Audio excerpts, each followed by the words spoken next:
ओम भूर्भुवः स्वः तत्सवितुर्वरेण्यं भर्गो देवस्य धीमहि धियो यो नः प्रचोदयात्। अखंड ज्योति मात्र सत्ता विशेषांक सितंबर 2002 में आज का पाठ है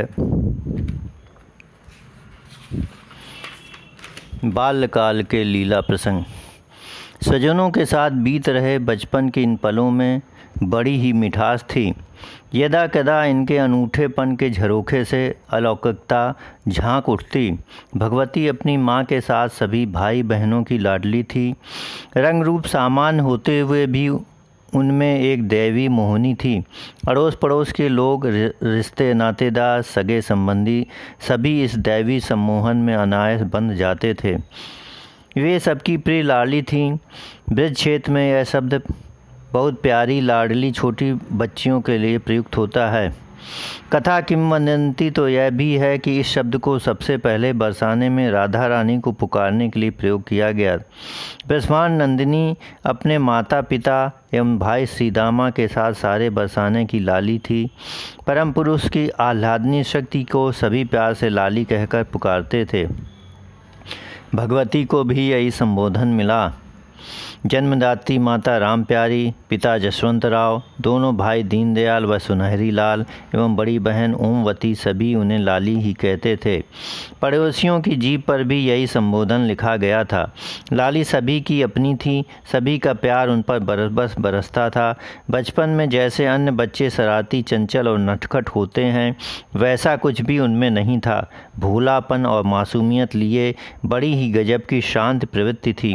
नन्हे कदमों से जब उन्होंने चलना सीखा और वाणी से बोल मुखरित हुए तो उन्होंने अपनी माता को अम्मा और पिता को दादा कहना सीख लिया। नन्हे कदमों से धीमे धीमे चलती हुई अपनी इस प्यारी लाली को जसवंत राव प्रेम विभोर हो गोद में उठा लेते थे।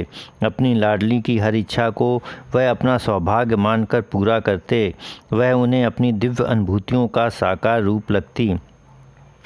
काल के रथ पर सवार भगवती का बचपन अपने चतुर्दिक वातावरण में जीवन के मधुर संगीत की सृष्टि करता हुआ आगे बढ़ रहा था।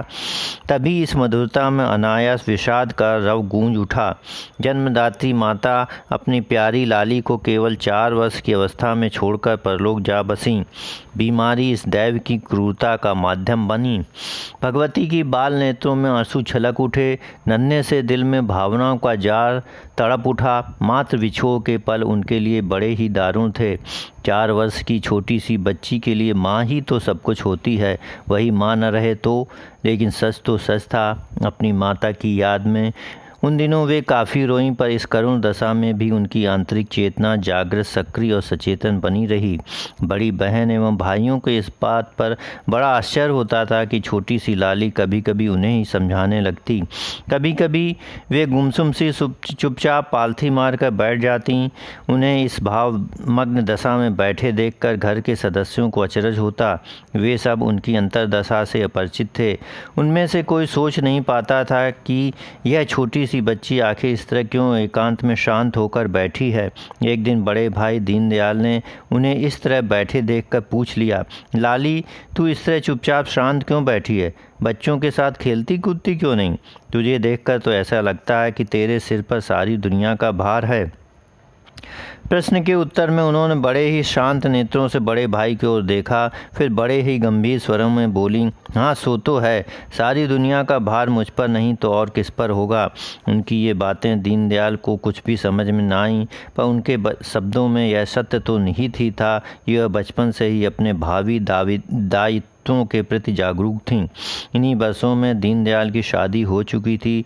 उनकी पत्नी यानी कि बालिका भगवती की बड़ी भाभी बड़े ही स्नेहशील स्वभाव वाली प्रेमपूर्ण हृदय की महिला थीं।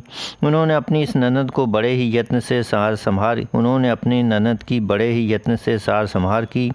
बार बार उनका मन कहता था कि उनकी यह छोटी सी ननद कोई देवी है। उनकी पारदर्शी आँखों में उन्हें पारलौकिक व अलौकिक प्रभा छलकती हुई लगती। जब तब उनकी यह ननद कुछ ऐसी बातें कह देती थीं जिससे उनका यह विश्वास और भी ज़्यादा मजबूत हो जाता। ऐसी एक बार के घटनाक्रम में उनके पिताजी उन्हें लिवाने के लिए आने वाले थे। 15-20 दिन पहले इस आशय की चिट्ठी भी आई थी जिसमें उनके आने की सुनिश्चित तिथि लिखी थी, पर उस तिथि को वे नहीं आ सके। कोई खबर भी नहीं पहुंची। इससे उनकी चिंता बढ़ गई। उन्होंने किसी से कुछ कहा तो नहीं, पर उदास रहने लगीं। घर के कामों जिम्मेदारियों को निभाते हुए वे हर पल हर क्षण बेचैन रहती। मन की घबराहट चेहरे पर भी नजर आ जाती। एक दिन भगवती ने उनसे धीरे से पूछ ही लिया, क्या बात है भाभी, आजकल आप इतनी परेशान क्यों हो? उन्होंने जवाब दिया, कुछ नहीं लाली, ऐसी कोई बात नहीं। भगवती ने हल्के से मुस्कुराते हुए कहा, बात तो है भाभी, कहो तो बता दूं। फिर धीरे से गंभीर स्वर में बोली, आप इसलिए परेशान हो ना क्योंकि आपके पिता नहीं आए, लेकिन आप ज़्यादा परेशान ना होइए। वे इसलिए नहीं आ सके क्योंकि उन्हें काफ़ी तेज़ बुखार आ गया था। चिट्ठी उन्होंने लिखी थी पर वह समय से पहुंच नहीं सकी, पर आज वे चलने की तैयारी कर रहे हैं, कल यहाँ पहुंच जाएंगे। जहाँ तक चिट्ठी की बात है वह आज ही आपको मिल जाएगी। अपनी इस छोटी सी ननद की बातों को सुनकर उन्हें बड़ा आश्चर्य हुआ, क्योंकि उन्होंने तो घर में किसी से भी अपने मन की बात नहीं बताई थी। यह आश्चर्य तब और बढ़ गया जब सचमुच ही दिन में डाकिया आकर चिट्ठी पहुंचा गया। चिट्ठी में वही सब बातें लिखी थीं जो उनकी लाली ने उन्हें बताई थीं। दूसरे दिन उनके पिताजी उन्हें लेने के लिए आ गए। पिताजी ने घर परिवार के अपने स्वास्थ्य के जो समाचार बताए वे सब वही थे जो उन्हें उनकी प्यारी सी ननद पहले ही बता चुकी थी। उन्हें भी अपने ससुर की तरह इस बात का पक्का विश्वास हो गया कि उनकी ननद में सचमुच कोई दैवी शक्ति है। उनके हृदय में अपनी इस ननद के लिए प्यार तो पहले से ही था, अब सम्मान और श्रद्धा का भाव भी जाग उठा। भगवती के मन में अपनी भाभी के लिए विशेष लगाव था। अपनी अवस्था के अनुरूप वह उन्हें घर के छोटे छोटे कामों में मदद करती रहती थीं। कभी कभी भाभी और बड़ी बहन के साथ गुड़िया गुड्डे के खेल खेलती। यह उनका प्रिय खेल था। गुड़िया गुड्डे तैयार करने, उन्हें सजाने संवारने की जिम्मेदारी भाभी की थी। इसके लिए वह हमेशा रंग बिरंगे कपड़े संजोई रहती थीं ताकि अपनी लाली के गुड्डे गुड़ियों को ढंग से साज संवार कर सकें। जब तक गुड्डा बीमार हो जाता फिर वैद्य जी बुलाए जाते, जड़ी बूटियाँ घिसी और पीसी जाती, जिन्हें खाकर और पथ्य परहेज करके गुड्डा माँ से स्वस्थ हो जाते। इसी के साथ बालिका भगवती की हंसी फिर खिलखिला उठती। गुड़िया गुड्डे का यह खेल उनके बचपन का सच्चा सहचर था। इसमें घर के सभी लोगों को किसी न किसी रूप में उनका सहभागी बनना पड़ता था। कभी गुड़िया की शादी, तो कभी गुड्डे की बीमारी, तो कभी उनके लिए नए घर का मकान का इंतजाम करना। इस तरह के अनेकों काम और इंतजाम थे जो उनके बचपन को क्रीड़ामय एवं उल्लासमय बनाए रखते थे। महाशक्ति की इन लीलाओं में उनकी दिव्य क्रीड़ा भी यदा कदा उजागर होती रहती थी। खेल खेल में ही अनेकों दिव्य भाव उमगते, पनपते और सृष्टि के आंगन में बिखर जाते। क्रीड़ामयी शांत भाव से उन्हें देखती रहती। ओम शांति शांति शांति। अखंड ज्योति, सितंबर 2002।